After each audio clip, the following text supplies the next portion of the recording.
Welcome to mister King classes. Myself mister King. आज मैं आपके लिए जो हम लोग नदियाँ कंप्लीट कर रहे थे, जिसमें हमारा ना ये गंगा तंत्र और एक ब्रह्मपुत्र तंत्र, ये दो तंत्र आपका नदियाँ का अपवाह तंत्र बच चुका है, जो हम लोग आज कंप्लीट कर लेते हैं। देखिए, सबसे पहले हम लोग खत्म करेंगे गंगा नदी तंत्र। हम लोग ना, अगर आप लोग जो भी मेरे इसके पिछले वीडियो नहीं देखे हैं, पहले जाकर वो प्लेलिस्ट में वीडियो देखें, जिसमें पहला वीडियो था आपका द्वीपीय भारत की नदियां, ये दो पार्ट में बना हुआ है। सेकंड था सिंधु नदी तंत्र, और तीसरा वीडियो आपका नेक्स्ट वीडियो है गंगा नदी तंत्र। इसमें हम लोग जानेंगे कि गंगा नदी के बारे में और इनकी कौन कौन सहायक नदियां हैं, उसके बारे में, और सहायक नदियां में कौन सहायक नदियां हैं उसके बारे में। अगर आप लोग बहुत अच्छे तरीके से इस गंगा नदी तंत्र को कंप्लीट कर लेते हैं, तब आपको इससे सवाल छूटेगा नहीं। हालांकि इसमें हमने शहर नहीं बताया, अभी केवल नदियां के बारे में चर्चा किया है। शहर के बारे में आपको अलग से एक और वीडियो मिल जाएगा। देखिए, हम शुरुआत करते हैं गंगा नदी तंत्र के बारे में। देखिए, सबसे पहले एक बात हमें जानना है कि गंगा नदी जो है वो कहीं से इसका उद्गम होता नहीं है। गंगा नदी का उद्गम कहीं से भी नहीं होता है। गंगा नदी जो है वो निर्माण होता है, और वो जिस नदी से निर्माण होता है उससे भी पहले पॉइंट समझना है कि वो नदी का भी, वो जो नदी है वो भी कहीं से निकली हुई नहीं है, वो भी किसी न किसी नदी से मिलकर ही निर्माण हुआ है।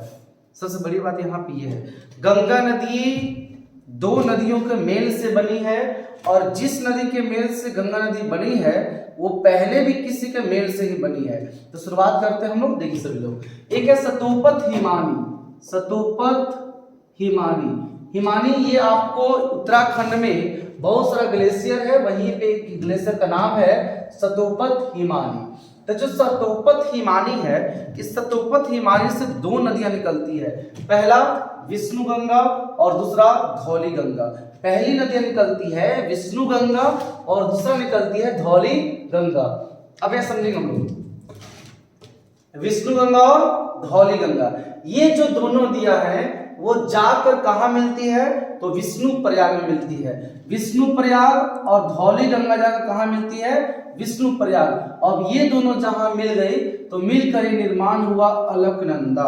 हमें ये समझना है, ये जो आपका लाइन यहां से दिख रहा है ऐसे ना, ये है अलकनंदा। कौन नदी है ये? अलकनंदा है। ये अलकनंदा यानी विष्णु गंगा धौली गंगा, ये दोनों मिलकर क्या बनी, तो अलकनंदा बनी। और इस अलकनंदा पे स्थित है बद्रीनाथ। इस पे क्या स्थित है, बद्रीनाथ। देखिए, हम समझें क्या कि धौली गंगा और विष्णु गंगा के मिलने से बन जाती है अलकनंदा।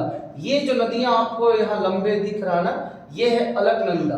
और अलकनंदा कहाँ बनती है, विष्णु प्रयाग।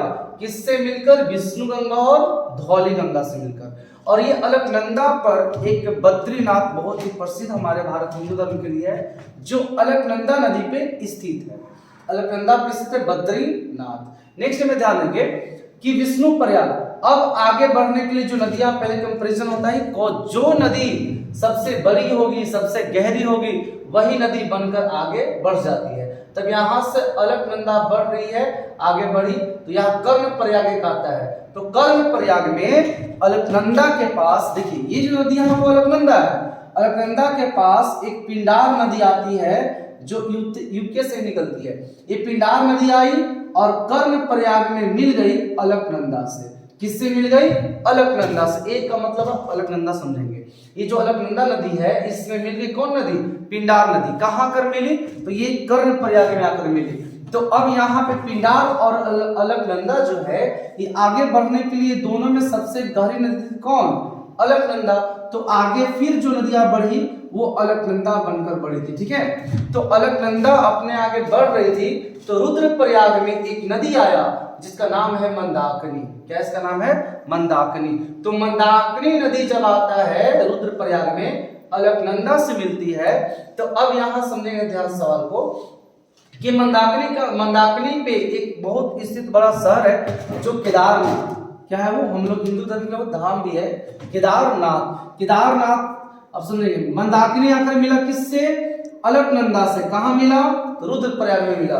फिर यहाँ पे अलकनंदा ही आगे बढ़ते हुए चली। तो जब अलकनंदा आगे बढ़ रही थी, तो देवप्रयाग में अलकनंदा के पास आकर मिल गई भागीरथी नदी।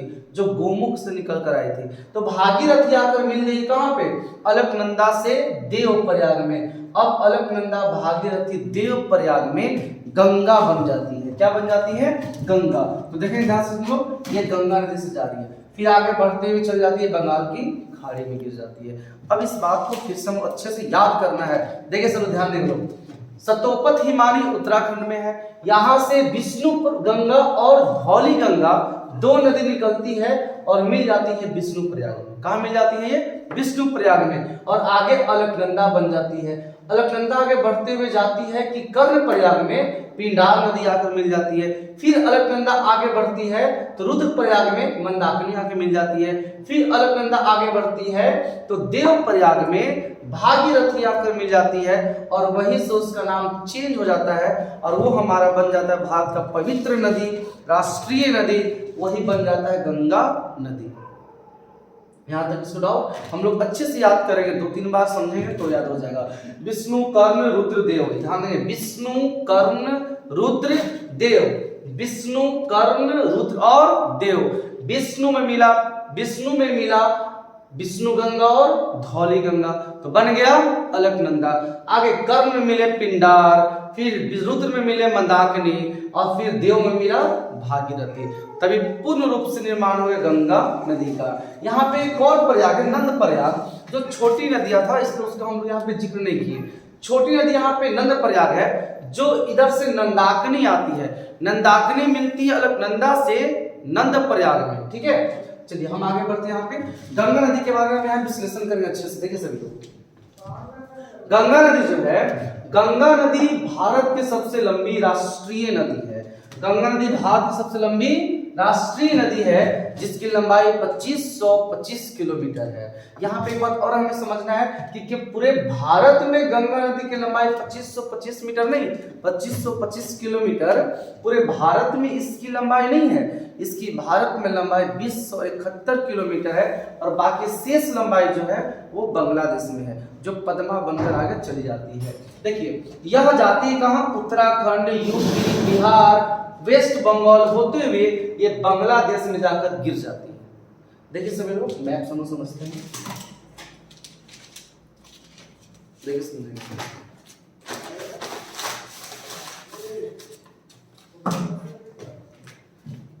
जो हमारी गंगा नदी है ना, वो यहां से समझेंगे, वो यहां से निकली है ऐसे उत्तराखंड से, और देखिए यूपी बिहार होते हुए पश्चिम बंगाल में, देखिए हल्का सा पश्चिम बंगाल प्रवेश करती है और यहां से पहुंच जाती है बांग्लादेश। लेकिन एक पॉइंट यहाँ पे लिखे नहीं, जो पॉइंट हम बोलेंगे वो भी आपके लिए इंपॉर्टेंट रहेगा। ठीक है, यहाँ जो पश्चिम बंगाल में ना दो धाराओं में गंगा नदी हमारा बट जाता है।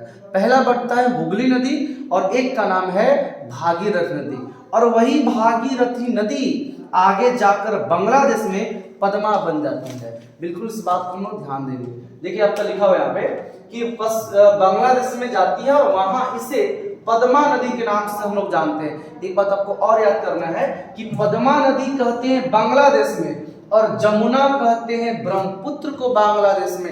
हम लोग तुरंत पढ़ेंगे ब्रह्मपुत्र तंत्र, तो आपको कंप्लीट यहाँ पे हो जाएगा।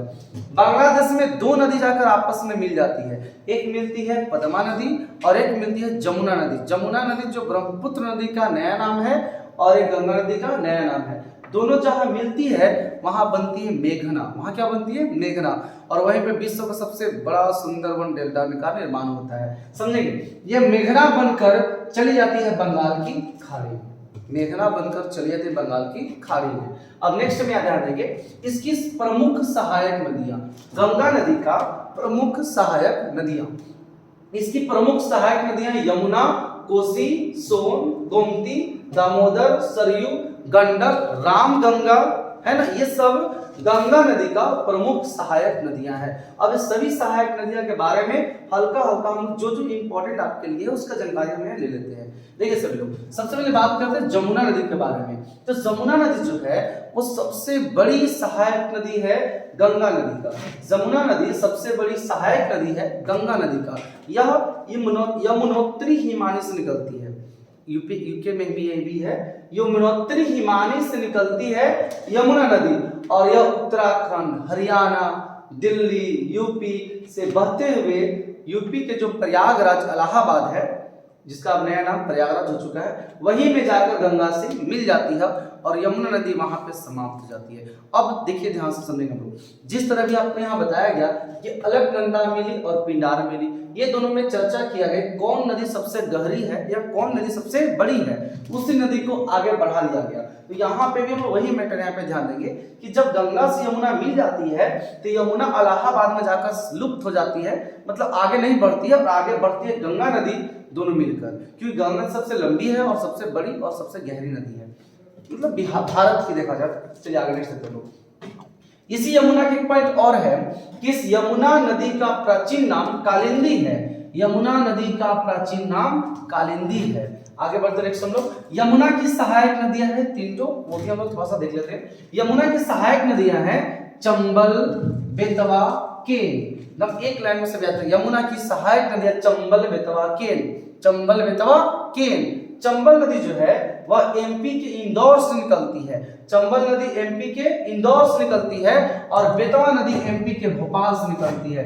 चंबल नदी एमपी के इंदौर से निकलती है और बेतवा नदी एमपी के भोपाल से निकलती है। एक पॉइंट आपको याद होगा कि हमारा जो सांची स्तूप है वो मध्य प्रदेश में है, तो सांची स्तूप जो मध्य प्रदेश में है वो बेतवा नदी के तट पे बसा हुआ है। चलिए आगे हम लोग बढ़ते हैं। नेक्स्ट बात करते हैं कोसी नदी के बारे में। तो कोसी जो है ये नेपाल के हिमालय से निकलती है और नेपाल के हिमालय से निकलकर हमारा बिहार में प्रवेश कर जाती है, और ये सबसे ज्यादा चर्चा में तब इसलिए रहती है क्योंकि ये जो कोसी नदी है ना, हमेशा अपना रास्ता, अपना मार्ग जो हमेशा बदलते रहती है। इसलिए ये जो नदी है कोसी नदी, ये अपना हमेशा मार्ग बदलते रहती है और इसमें अचानक बाढ़ की अधिक से अधिक तबाही देखने को मिलती है, जिस वजह से इसे कहा जाता है कि यह नदी बिहार का शोक नदी है, क्योंकि ये जो नदी है काफी अचानक बाढ़ आने से काफी ज्यादा तबाही मचाती है। नेक्स्ट बात करते हैं दामोदर के बारे में।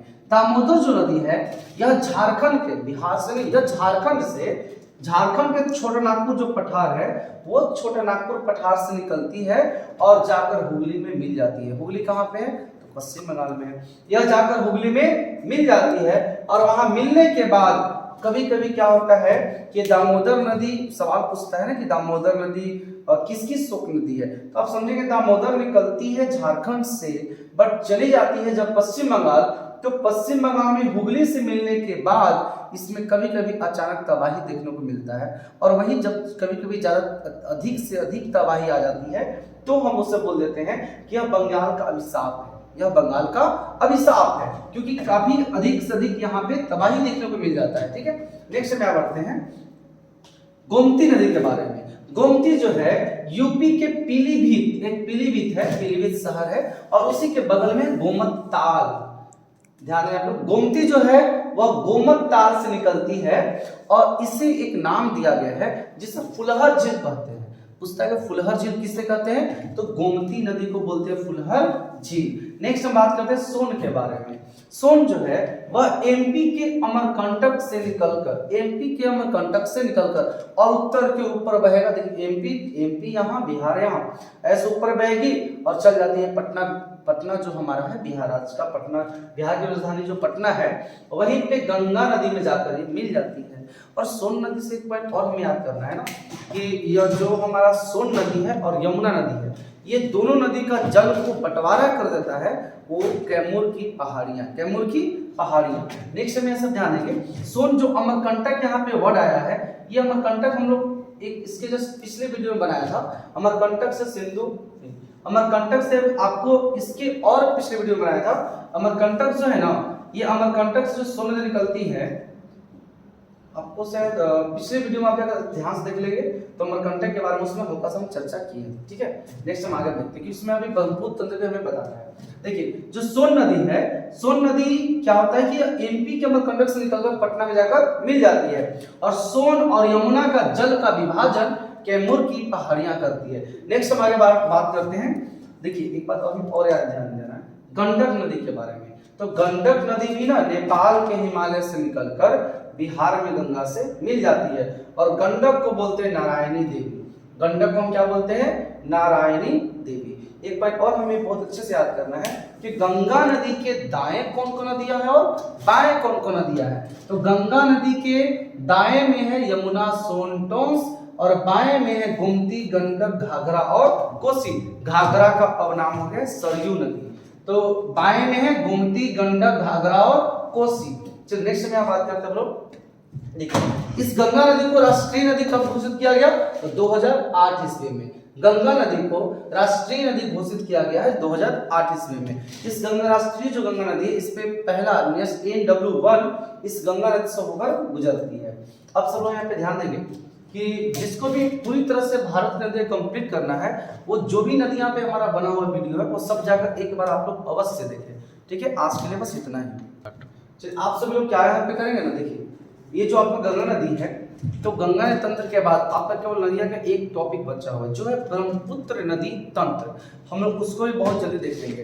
देखिए आप लोग जो भी नए विद्यार्थी लोग हैं वो इस चैनल को सब्सक्राइब जरूर करेंगे। और एक बात सब ध्यान है, अगर आप लोग को इसमें कोई भी जीके का सवाल गलत लगे या कोई पॉइंट आपको छूटा हुआ लगे तुरंत कमेंट में लिखिए ताकि हम नेक्स्ट बार में उस चीज को सुधार करें। ठीक है, आज के लिए बस इतना ही। नेक्स्ट